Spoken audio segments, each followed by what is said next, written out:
Telugu taste బడ్స్కి స్వాగతం. ఈరోజు మనం వేరుశనగ పప్పు చట్నీ ఎండుమిర్చితో ఎలా చేసుకోవాలో నేర్చుకుందాం.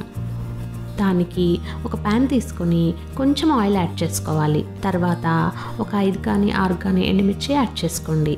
దీంట్లో కొంచెం జీలకర్ర వేసుకోండి. అవి కొంచెం వేగిన తర్వాత 1 కప్పు వేరుశనగ పప్పు యాడ్ చేసుకోండి.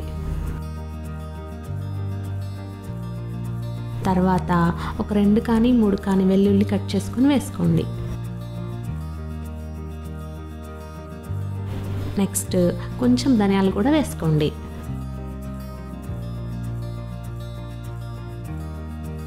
వీటన్నిటిని బాగా ఫ్రై చేసుకొని చల్లారబెట్టుకోవాలి.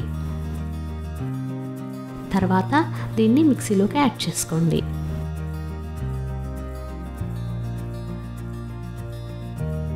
కొంచెం సాల్ట్ యాడ్ చేసుకోవాలి. కొంచెం నానబెట్టిన చింతపండు కూడా యాడ్ చేసుకోవాలి.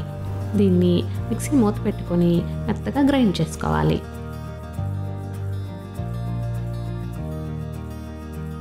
కొంచెం వాటర్ కూడా యాడ్ చేసుకోండి.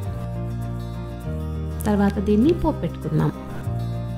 పోపుకి ఒక చిన్న బౌల్ తీసుకొని కొంచెం ఆయిల్ యాడ్ చేయండి. తర్వాత ఒక ఎండుమిర్చి కట్ చేసి వేసుకోవాలి. కొంచెం తిరగమాత గింజలు కూడా వేసుకోండి.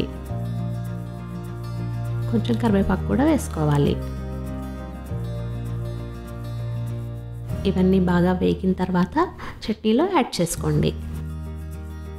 అంతే, పల్లీల చట్నీ రెడీ అయిపోయింది.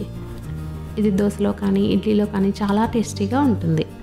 మరిన్ని వంటల కోసం, వాటి తయారీ విధానాల కోసం please subscribe to Telugu taste buds.